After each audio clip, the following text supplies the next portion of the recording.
Welcome to the Austin Forum Upload, the podcast of the Austin Forum on Technology and Society.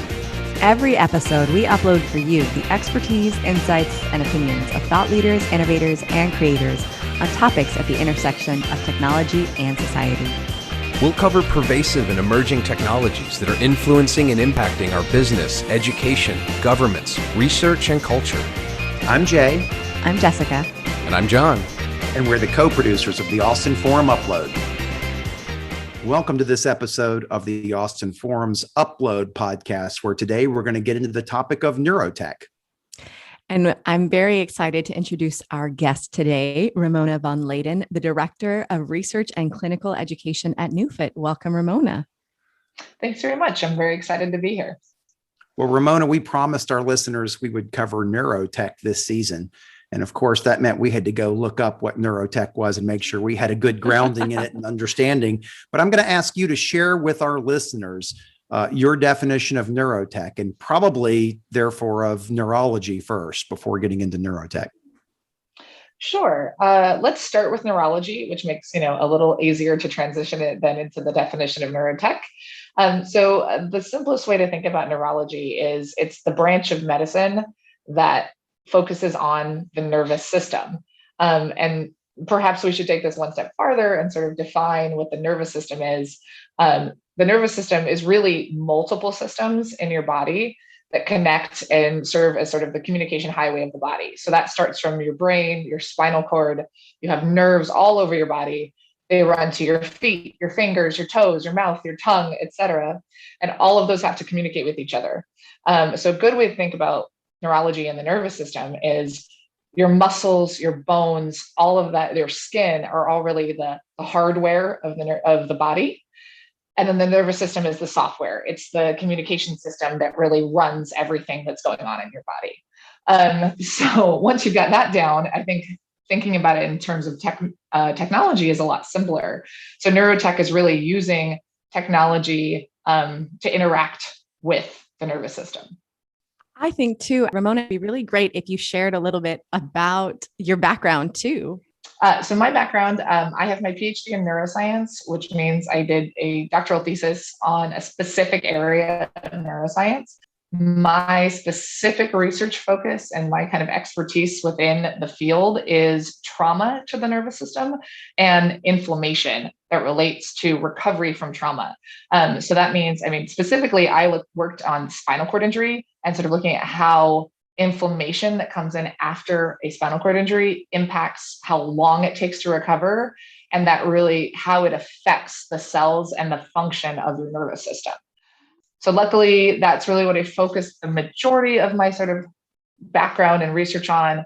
I've also spent a little bit of time in working on traumatic brain injury as well. So I kind of moved up the spine into the brain itself and continue to look at inflammation. I think the immune system and inflammation really plays a huge part in how we recover from any sort of injury. And injury can be anything from an actual, accident and injury to diseases, because it for the nervous system, really diseases tend to be degenerative in that manifests in the same way that an injury does. So my background for about 10, 12 years was very academic. I did lab research. I was, basically imagine the classic scientist at the bench with lab goggles on and a lab coat and crazy chemicals everywhere and probably things you shouldn't be breathing in because they might kill brain cells. That was me for about 10 years. I worked with, big universities like UC Davis. I was at UT Austin for a fellowship. And I also worked with the US military and worked with some of these populations that were specific to really crazy traumatic injuries that are seen in country and in combat. When I was kind of done with all of my academic training, I wanted to move into sort of being a little closer to working with those patient populations that I got a chance to see working with the military and help at a little bit more personal level. And that brought me actually to NewFit, which as a company, we both make neurotech that is used by physical therapists and practitioners all over the country to help people recover from injuries and diseases. But also we have our own clinic and we see patients here. So it was kind of the perfect fit for my academic background, but stepping a little bit closer and being a little bit more in in the thick of it with people instead of, at the bench. Fantastic. So can you tell us a bit about your tech? I mean, here in Austin, Texas, we hear about Elon Musk all the time and see things about Neuralink, but Neurotech's a big field and a lot of companies are doing a lot of very different things in it. And as you mentioned in your definition of neurology, the scope of neurology is brain and spine and nervous system connecting to muscles and organs and stuff. What specifically is NeuFit's technology? So at NeuFit, we make the term is a neuromuscular electrical stimulation device, but that's a really big term and kind of a crazy thing to think about just from that. So really what we do is we have a device that is a non-invasive tool that allows us to communicate with the nervous system. Many people who've gone through physical therapy have probably interacted with some kind of electrical stimulation device in the past. Many people have heard of like TENS units. Typically, they're used for chronic pain. Our device is a little bit different, and I'll get a little bit more into the specific tech first, but to give kind of an idea of how it works is when someone has an injury, they're recovering, a lot of times the nervous system can kind of have an overreaction to an injury. It's a protective mechanism by your body. And that overreaction causes a bottleneck. And it almost is like a kink in the hose. If you've got like your nerves, if you think about them as a hose and the communication is sort of the water running through the hose, when you have this bottleneck, there's a kink and information is just not going each way down that hose. So our system allows us, we can use our tools to scan the body and find those overreactions and then focus into those specific locations to make changes that will sort of unkink the hose and allow the body to successfully communicate again. And we do that using direct current electrical stimulation. So I'm happy to get a little bit more into sort of what direct current is versus what you would see in a more traditional device, if you'd like. Well, you had me at TENS units because I actually just pulled my back last week and I was using an electrostim unit on my back. So you have me captivated with, please, can I have one? How is it going to work? This is really relevant for me. Yeah. So I think it's actually very interesting. So most electrical stimulation devices that you see in the medical space use alternating current rather than direct current. And the reason is typically direct current, if you have something, just sending signals in one direction, it builds up chemical charge over time. And so that causes burns. So like when early electrical stimulation devices, direct current was that everybody wanted to use because you can get a lot more input into the system when all the charge is going one direction. However, people would literally get burns on their skin. It's pretty uncomfortable. And so that really wasn't a great option. So they started using alternating current devices, which does get some input into the skin. However, the alternating current devices also cause essentially a co-contraction because you're sending signals both directions. And so often what happens is if you are using an alternating current device, you actually aren't able to move at all when you're using those. And so it can be effective for things like chronic pain, but really it's very limited in what you can do with it because you cannot physically move when you're using one of these devices. The beauty of direct current is that because you don't have that co-contraction, you can actually continue to do movements and allow your brain and your body to retrain itself by doing the movements that you want it to do. And so then, of course, the question is, well, that sounds great. How do we deal with that charge? Because I don't want to get burned when I'm going through rehab. Mm-hmm. So our CEO and founder, Garrett Salpeter, has a patent on this. He created, basically it's a waveform, an alternating waveform that goes over the top of the direct current device and dissipates the heat that would normally charge up and build up at the site. So that allows us to have all that great direct current input without the co-contraction and also avoiding that buildup of charge. So this sounds great. So tell me, even in more layman's terms, so what's the impact? So you have shifted from alternating current to direct current. Like if I come and get that done to me tomorrow when I call you up and I'm like, Ramona, remember when we talked about it on the podcast? What would I notice as the impact being versus, I've been using my TENS unit? Okay, so let me ask you a question. You said you have back pain, right? I do. My sacrum. Do you have back pain in a specific movement? Flexion of my sacrum. Okay, so if you were to come in and work with one of our physical therapists who uses our device, which is called the Newbie, which stands for neurobioelectric, right? Because you're working with the nervous system and the body, and we're using electricity. Essentially, that person, your practitioner, would scan your body and identify the areas that are causing you the most discomfort, and then you would go through those motions that cause you the most discomfort while adding stimulation of the device. And we call the term that we like to use is neuromuscular re-education. So essentially, the body has this, as I mentioned earlier, that there's a protective mechanism when you're injured. And essentially, the body's trying to like shut things down. It's keeping everything, from moving. It's trying to maintain sort of as much protection as possible. The problem is that over time, really, you're never going to get better if you're just staying still, right? It's like when you go through physical therapy, a lot of it is those movements is what retrains the body. And so here we're able to go through those movements. And by adding the stimulation, you're essentially telling the body, hey, it's okay, because the stimulation actually acts. It mimics the same signals that your body would make when things are going well. So we add the stimulation and we say, hey, it's okay to move this way. It's okay to move this way. Like, keep reminding it while you do that flexion extension movement. And after, you'd probably do 15 to 20 minutes of work on it. And then go home, rest, recover, make sure to hydrate. And then probably the next day you would be like, wow, I'm able to move and I have a greater range of motion than I did yesterday. And I think in your case, it might only take one session and you would feel a lot better. But for someone who has something like, has had a really terrible injury, or their post-surgery is another thing we can use it for, it may take several sessions, but it's that gradual, that's why I like to use that terminology of you're re-educating the body to sort of retrain it to say, it's okay to do these things again. Like, it's safe to do these things. And that stimulation helps to show your body that it's safe. So you mentioned a couple of examples in there.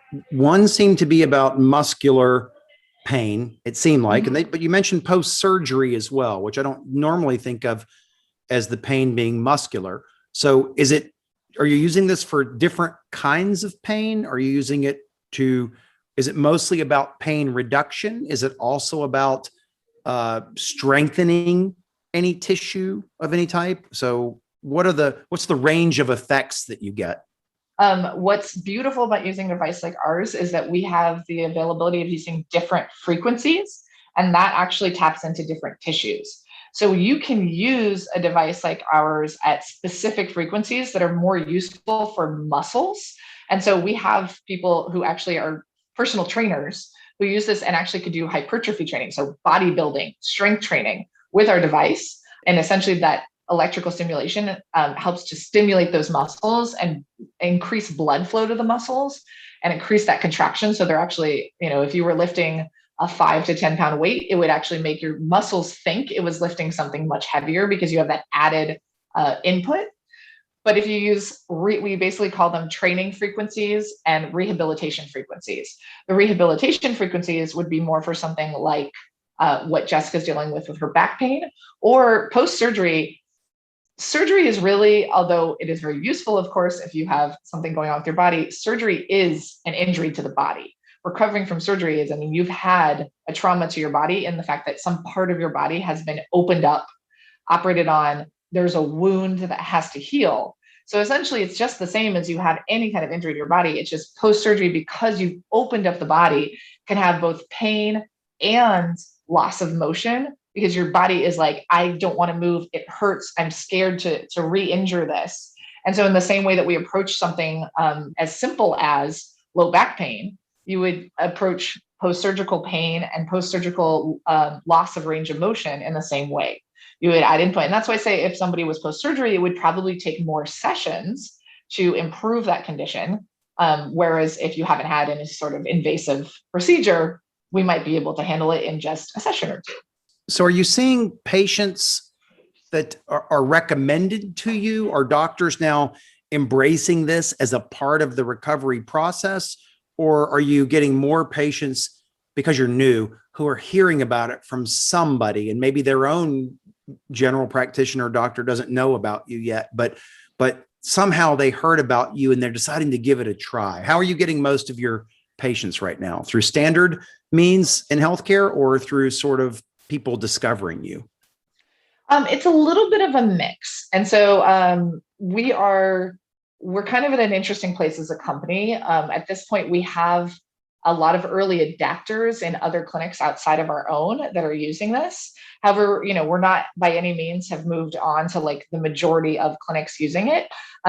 Physical therapists, for the most part, because physical therapists have been working with electrical stimulation for a long time, those tend to be the people that use our device the most, and they will use it in their own clinic. So a physical therapist can purchase our device. We have training for them to learn how to use it with their patients, and then they can go and apply that in their own clinic and make it, another offering in their clinic.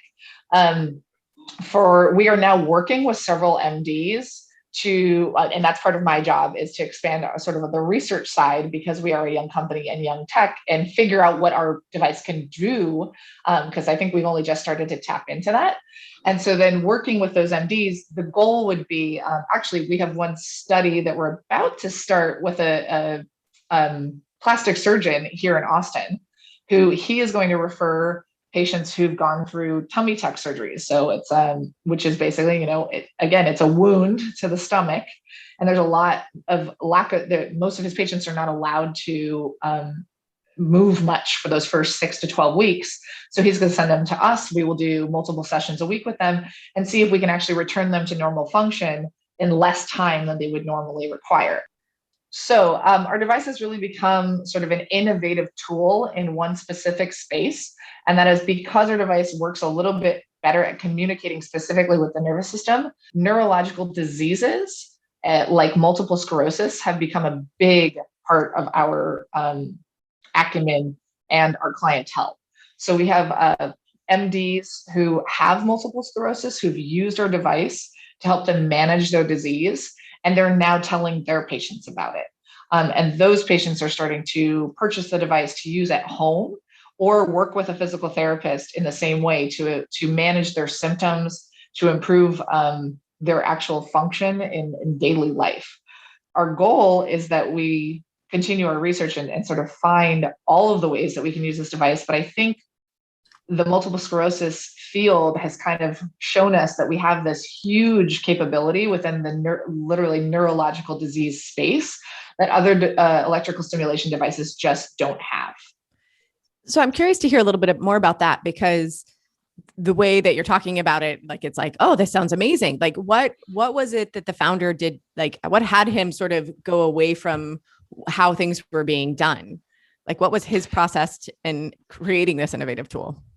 Yeah, it's actually kind of a neat story. I'll try to summarize his story because it's a very personal one. But he was a collegiate hockey player. He was basically told, you're going to have surgery. You're going to be out for the rest of the season. Like, you may not be able to come back by the next one. And he was frustrated, and he was talking to different kinds of therapists, and they were kind of like, yeah, that's it. And he came in contact with, at the time, it was a chiropractic neurologist who said, you know what, there's kind of a new approach that let's see if this will work.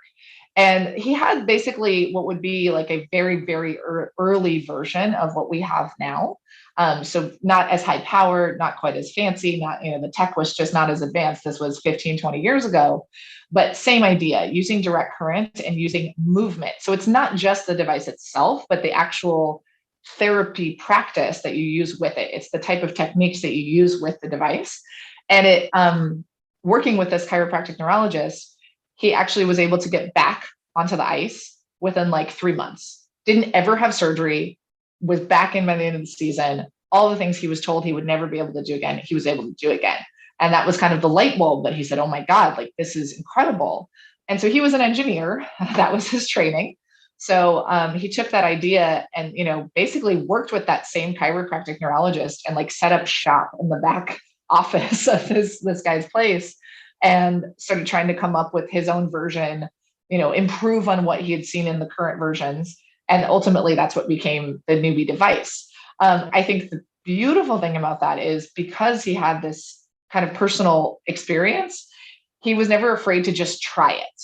So we've had people come in who have, conditions that basically no one's ever tried to work on. And he's like, well, let's see what happens. Let's try it. Let's hook up our device. Let's try it this way. And if it doesn't work that way, let's approach it a different way.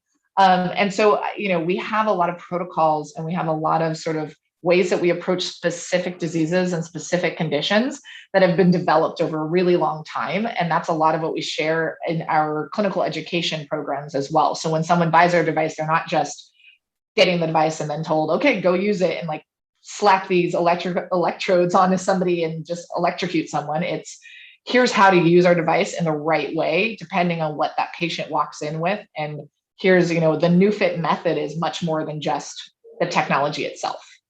So it sounds like number one is healing and speeding up healing. Have you done any quantitative studies that have shown that for certain kinds of injuries, the speed up is 2 to 4 times faster? For other kinds of conditions, it's 3 to 6 times faster. So can you share some anecdotes, or even better, some data from some studies so our listeners have an idea of just how effective this is? The cool thing about being on this podcast right now is to say we just launched our research program about 3 months ago. So we do have a bunch of studies, but they're all in process. So I can't really speak to the findings on those because these are basically, that's it. We're running studies. We have patients who are going through with our device, patients who are not.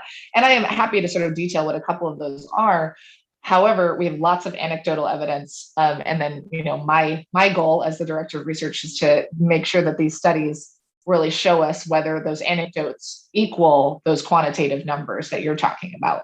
But I think probably the most exciting and fun example we have is we had a woman who she was wheelchair bound. She had a equine accident. She fell off a horse and was completely paralyzed. Had been in a wheelchair for over 20 years. She came to us, kind of was like, I've tried everything else. I don't know, maybe we'll give this a shot. And she worked with NeuFit for 2 years. After the first session, she went home, and that evening, for the first time in 10, 15 years, she actually felt her legs. She could move them, but she could actually feel them. And over her 2 years of working with NeuFit, she now walks with a walker, which for the most part, when somebody is wheelchair bound and has been wheelchair bound for that long, they're not told that they're ever going to be able to walk again. Wow.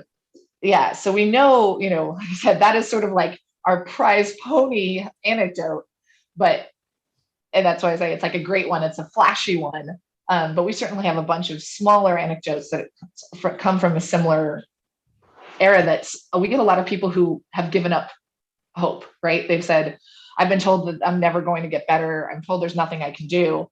And we say, well, let's see if we can help. And so far, I don't think we've ever had a time where we were not able to help at all. So those are the fun anecdotes. In terms of the studies, though, as a scientist myself, it's really important that we really do have these quantitative measures.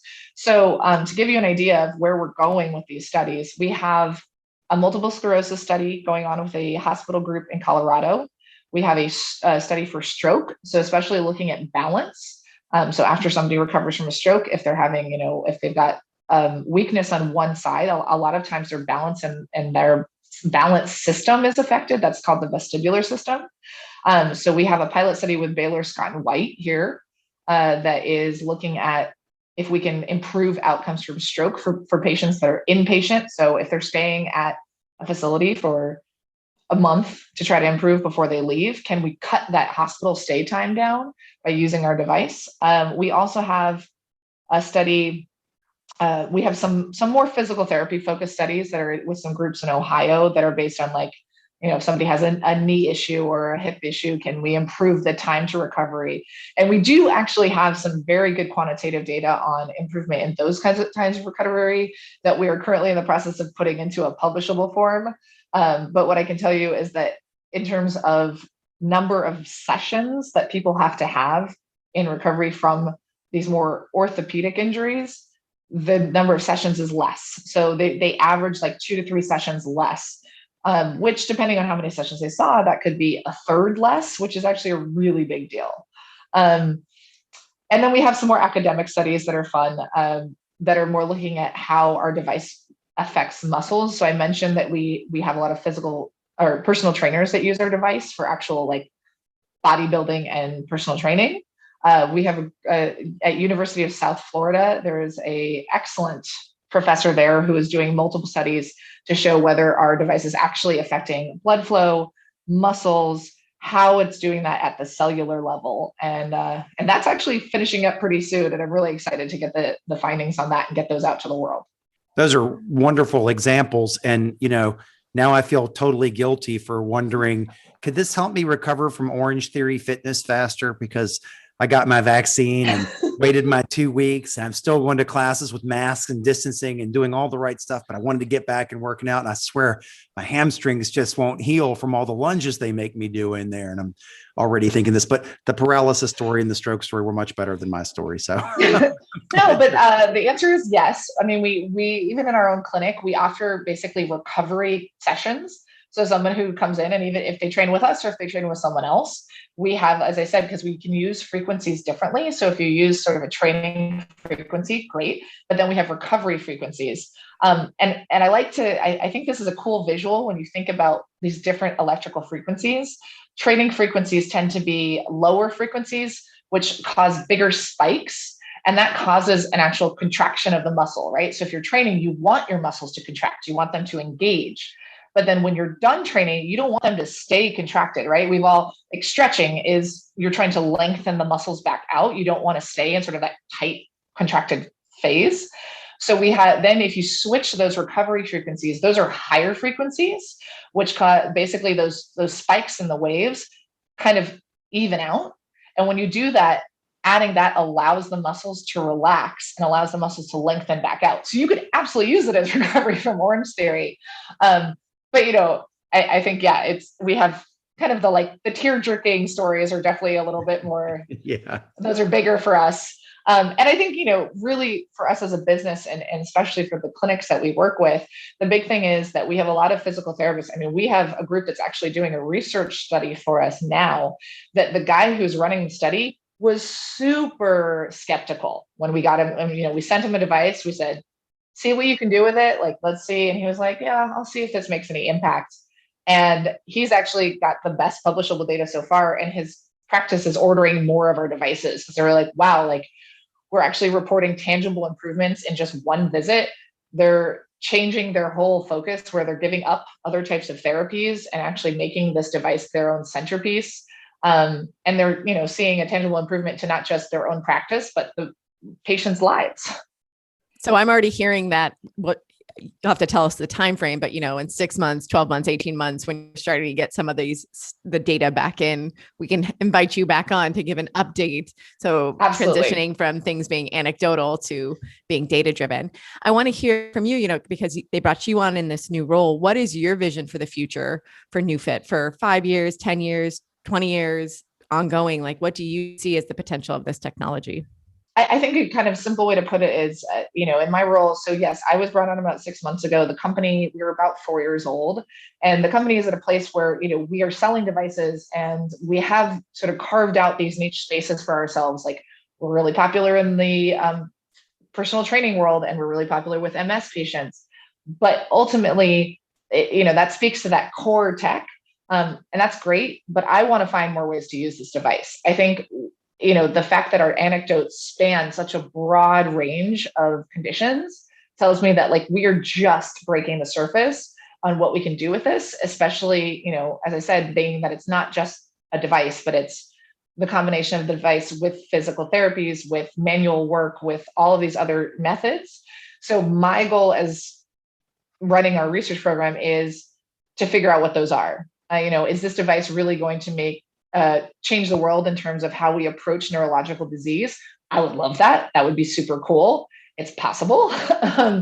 Could this be, ideally, this would be a device that you would want to be in every physician's office. I've actually spoken to some colleagues of mine who are in the military who've indicated that they're interested. They say, MDs tend to do sort of the manual therapies. They do a specific thing, but they have nurses and they have other physical therapists who are kind of doing that in between the maintenance work.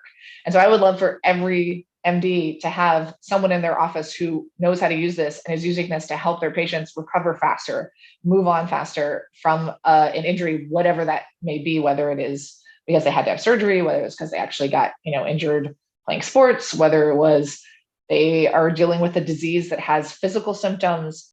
So yeah, my goal is basically I want to find all the cool ways that we can use this device. And it's kind of, I mean, in some ways is a little bit of an intimidating question because so far we haven't run out of ways that we can use it. The other thing is also making our tech more accessible. So we're in the process of releasing our basically Newbie 2.0. Our first version is out, but and it has a certain price point.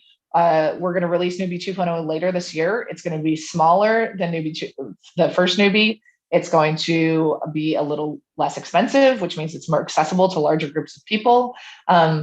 But again, that also speaks to just the ability to get this into more groups, into different people, as if it's smaller, better, faster, right? Like that's what all tech is trying to be. But that allows us to reach larger groups. Well, this sounds super exciting, and we really appreciate you joining us. And we look forward to having you come back in the future and share some of the results of your research studies. I'm super fascinated by the use of tech to augment the human body in any way. And we've been doing it since the very first surgery was performed, right? So we make tools, we do things to the human body to save lives, to protect us, to improve conditions and such. But using electronic tech to do some things is really fascinating. And I'm sure we're just scratching the surface. So look forward to having you come back and sharing more with us. Yeah, biohacking, as the term has become, is a fascinating concept that like we're, again, if we think about the body in the same way that you think about a computer system, the same way that we try to fix a problem in a computer, it's, can we find ways to do that? And for me, I think the big thing is, can we find non-invasive ways to do that? And I think this is where, as we go forward, I mean, you're seeing it now in surgery. Surgeries are getting more microscopic, right? They're less invasive. They're trying to use technology so that you're not having to do these massive, if you had open heart surgery and your entire rib cage is open, that's a huge trauma to the body that half of the time that recovery alone is what causes it to be such a long recovery. So if you're able to use technology so that you could go in through a small tube or, whatever it is that allows our ability to biohack to be simpler, less invasive, that means that, we're making a better contribution to the body without as many side effects. So that's one reason I was very excited to actually work with this company, is because everything we do is non-invasive. There's very little risk. Yeah, it's true. The biohacking community is fascinating. And of course, it ranges from things like this to chemicals and supplements and things. And it's all over the place. But I like your point here about this being non-invasive. Yeah. And I can't wait to share the data. It's definitely something that, research takes time. And so I'm just excited that we have about 8 studies that are ongoing. And once they're done, I will be doing my best to get that data out there in the world and be absolutely ready to talk more about it. How can our listeners learn more about this? We should probably spell out your domain, since it's not what they may have thought they heard. First place to go is our website, which is NeuFit, but it's NEU.FIT. And from there, we have information on both our clinic here in Austin, as well as our device itself. If you're interested in the research side, we're actually revamping our website at the moment, and there will be some pretty extensive in detail information as to what the studies are that we're doing right now on our soon to be new shiny website. We also, if you're more of a social media person for finding information, we have a great Instagram that's very regularly updated, and that's at NeuFit, so NEUFIT RFP. And those are the 2 biggest ways. We're also trying to move into sort of the new social media of Clubhouse. So our founder has hosted a couple of rooms on Clubhouse. I'm intending to host some soon, but that's, more event here and there. Those 2 ways are probably the best, the website and our Instagram. Fantastic. Well, thank you so much for coming and joining us and sharing about this. I agree. I'm excited that it could conceivably both work for Jay's Thor aspirations and my old body healing aspirations too. And I think I'm always fascinated in innovative technologies that are also taking something that people have been using before, but doing, going from alternating back to direct current. So really, really interesting and exciting to hear back about the data. Thank you so much for joining us for the Austin Forum upload. Yeah, thank you so much. It was a pleasure to be here. Thanks for listening to the Austin Forum upload. You can listen to additional episodes and check out a schedule of our monthly in-person events at austinforum.org. The Upload is a production of the Austin Forum on Technology and Society, a nonprofit organization here in Austin, Texas.